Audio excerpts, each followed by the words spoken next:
Wild Hearts is an action role-playing video game developed by Omega Force and published by EA Games.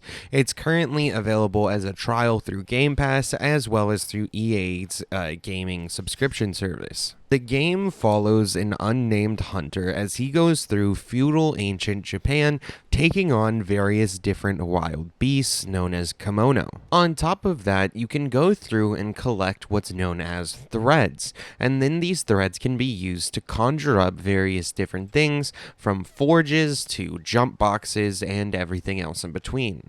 What compels you to hunt?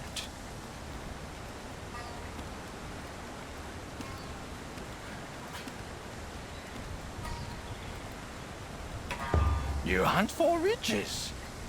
How elegantly simple. You start off hunting down this kimono until you stumble across an old man who gives you a little bit of a rundown of the game. He then tasks you with the impossible of taking down this giant frost beast.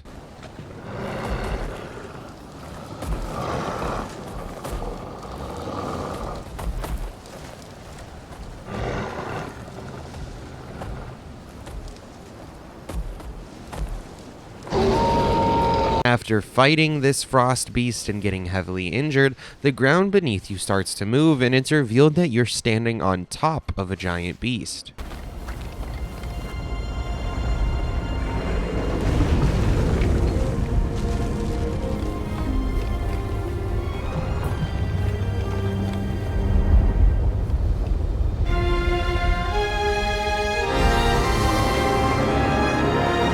Luckily, the old man comes in and kind of ties your spirits to what's called the karakari, which is what gives you the ability to conjure various different things. From here, the story begins to progress. You will go through and you'll start building up a camp, and you'll also meet a stranger who can upgrade your different weapons once you build a forge for them. From here, you also get to meet companions that can help you on your hunts, and you can also start to trade out your weapons and make new armor. It's at this point that the game kind of becomes a gacha game in some respects. You can sit there and you can continue to farm various different things in order to get as many thread as possible and upgrade your karakuri, as well as you can just buy karakuri directly. However, this is not necessarily important. It seems like you can play the game without that, and it doesn't seem to try to make the game too tedious without it, so that way it forces you to buy it or anything. So while there are gacha game aspects, it doesn't have it all the way. On top of that, I do again find it fairly easy to go through and take on these various different hunts to level up fairly quickly,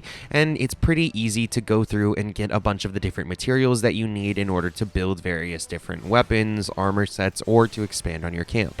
There is also a dragon pit which you can go to in order to start missions like hunts and whatnot, or you can use it to sit down and heal yourself. The combat is what I would say is the most fun here, combining like the over-the-top like JRPG style of combat with a more refined, say, Sekiro style.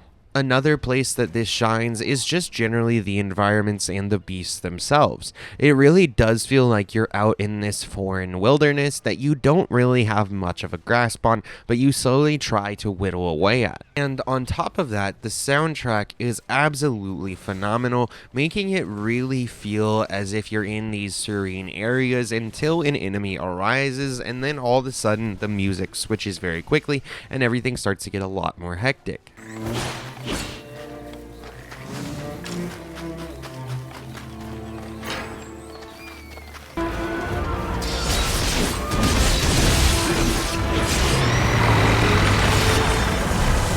Main thing I would say is that this doesn't have enough to set itself aside from the various different other Monster Hunter games that are out there. This is an entire genre, and while I like the kind of summoning of stuff and more of the RPG aspects being even more heavily thrown in there, I think that it needs more than just that to separate itself. I'll probably go back and try this a little bit more, but generally speaking, this doesn't seem like a game that will gain my interest all the way throughout. So for now, I'm going to rate it a 2.5 to a 2.75 out of 4 stars. You're a hunter? You must have saved me. How can I possibly repay you? I'd be dead by now if it wasn't for you. Alright guys, have you played this game? Do you think it's good or bad? Let me know in the comments down below. Besides that, you can follow us on Twitter and Instagram, that'll pop up during the outro, and you can like and subscribe for more content like this going forward, including like game reviews, first impressions, games that are coming out soon, etc. Or you can follow us over on Smokin Sessions, a channel where we do similar content except in the vein of movies. Alright guys, I'll see you all in the next Gamin session.